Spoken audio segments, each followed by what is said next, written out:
In today's video, I take an Aqua Illumination Axis 20 pump and I put it into my Fluval EVO 13.5 because after 4 years, the original pump finally took a dive on me.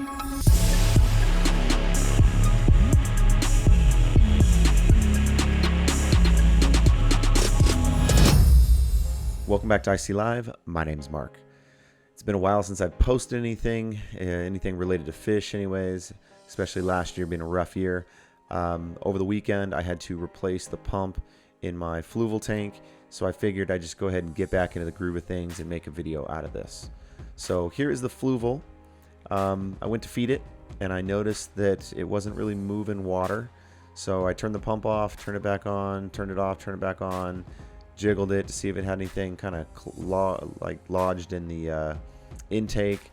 Couldn't really tell. So I figured after 4 years, it was time to swap this thing out. And I just so happened to have an Axis 20 from Aqua Illumination laying around. So let's go ahead and get this thing opened. All right, here's the Axis 20. I'm gonna go ahead and open this box up, and here's the pump. This thing looks super sweet, but it's gonna go into a tank and it'll get nice and dirty. Comes with different size outtakes or outlets. I'm gonna use the smallest one. Has the classic controller, which is, they're kind of all the same, which is really cool, and they all use the same brackets to mount, but I've never actually used the brackets because my cord management's terrible, and you will see that in a little bit. Got the US adapter here. One thing I don't like about the little adapters is just it's such a waste. I mean, I end up having to throw away all the other adapters because I just never need them. I mean, I'm never taking this pump to Europe. I'm gonna go ahead and put the feet on this thing. Now, I suspected, because these are like kind of a rubbery silicone or type material, that probably like a TPU actually, but I suspected that this was actually going to be a challenge, but I just start by popping the bottom off. I'm going to go ahead and take the housing of the impeller off. It just slides right off, and there's the impeller. Looks like it just kind of pushes all that water to the outside and has like a triangular little pathway that goes up and around. But here is my attempts. Now, this was really a challenge. I mean, even for someone like myself, I'm strong and I got some good dexterity, but I tried a few methods, grabbing the tweezers, pushing it real hard, and grabbing the tweezers didn't work. Found the best method that worked was just to put major pressure on it and kind of flick at it with my finger until I managed to get the little part to push through the little nub. But this was way more challenging than it needed to be. In the future, Aqua Illumination, just send the pump with the feet already on it. I mean, 95% of the people are going to use the feet, and if they don't use the feet, they can always just pull them off. It's a lot easier than putting them in. But I eventually got it done, so let's go check out the tank.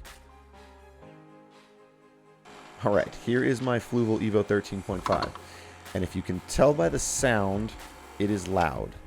Now, that sound is actually not, it's not anything other, it's the light. It's not the pump. I know the pump's going out and that thing's struggling.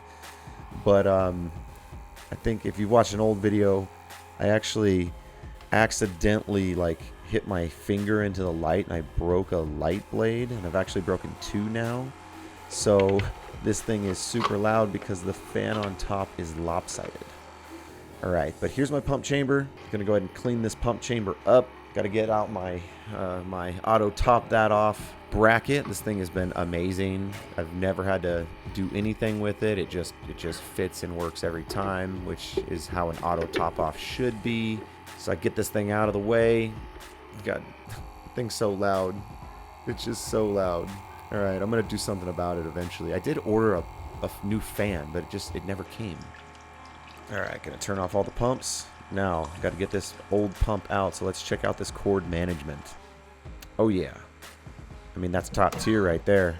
I know exactly where everything goes, and it's super safe too. Probably not though. All right, I'm not even sure where. It's been so long since I've been in here. Oh, well that didn't work. All right. Let's go ahead and try another one. Oh. I guess I accidentally hit the main switch, turned everything off. Oh, I think I found it. I got it out. Now I got to go ahead and get this out the back of the tank. That's easy to do though. All right, time to go ahead and take this pump out. So I'm going to unscrew the little nozzle tips here, and whoa, what do you know? This thing's actually spitting water. So I guess it wasn't the pump all along. I was tricked. I guess that's what I get for just not servicing this tank enough. Looks like the nozzle here and all this lock line just got, you know, no pun intended, but locked up with some gunk, probably some marine creatures of sorts, you know, maybe little bacteria colonies or whatnot. So I'm going to go ahead and clean this thing up, but, you know, I'm already committed here, so I am putting this Axis 20 pump into this tank, and I guess I will have a backup pump to go ahead and keep in a box in the garage somewhere.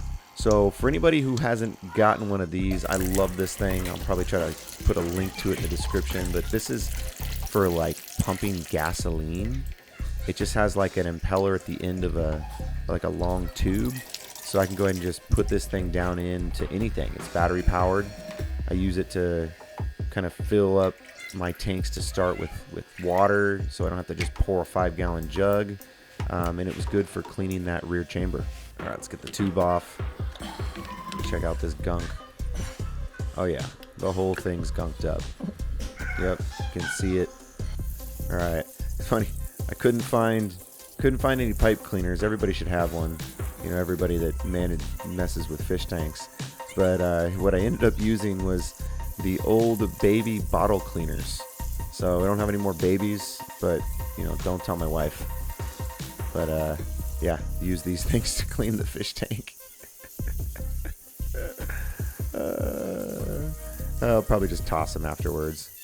Alright, I got everything cleaned up, got the tube cleaned up. I'm going to go ahead and chop this tube just slightly down to size. I'm not going to need as much of it as I needed before because the pump that's going in there is a bit longer. Alright, everything's cleaned up. Now I'm going to go ahead and put this pump back in here. And just to make sure that nothing pops off, especially this pump is stronger. The tube's not all that tight. It's always smart to go ahead and use something. So in this case, I'm using zip ties. That's all I could really find. There's like pipe clamps and stuff, but you know, I'm kind of over that. Zip ties will work just fine. So for ease of use, I'm just going to go ahead and straighten out this cord. Remember, I got to feed this back into my beautiful cord management. Oh, there's my loud fan again. All right, I'm going to go ahead and set this thing down the tank. Looks like I cut the length perfectly. I'm going to go ahead and screw on a little inlet here. And that's basically it. Oh yeah, still got to go ahead and plug this thing in. All right, back to my cord management, which was beautiful. Going to go ahead and plug this thing in and then wrap it up. It always takes a few seconds for the flow to turn on for any Aqua Illumination product, like the pumps and stuff. But it looks like it's moving. I think the default setting on this thing is really low and slow, which is fine because this tank has been basically sitting without flow for a while, so I'm not going to turn it up. But while we're here, let's check out, this is the roller mat. I haven't actually posted on this one yet, but this is the Generation 4. And these roller mats, at least for the Fluval this time, these things are huge. I made them significantly bigger, and they even have like a little carbon filter on the inside of them, and they have the ability to have the roll actually go down and up and around so that you can avoid that little portion of the back chamber that kind of goes up. Seems to be working. I'm going to go ahead and wait a few days before I crank this thing up. You know, I'm going to crank it up slowly because I think these pumps are pretty powerful. All right, pump's done. Just putting everything back in place, and ultimately that is a wrap on today's video. Like I said, it was a quick one. Thank you so much for watching. I hope to be back with some more builds here in the near future, and I will see you live in the next video.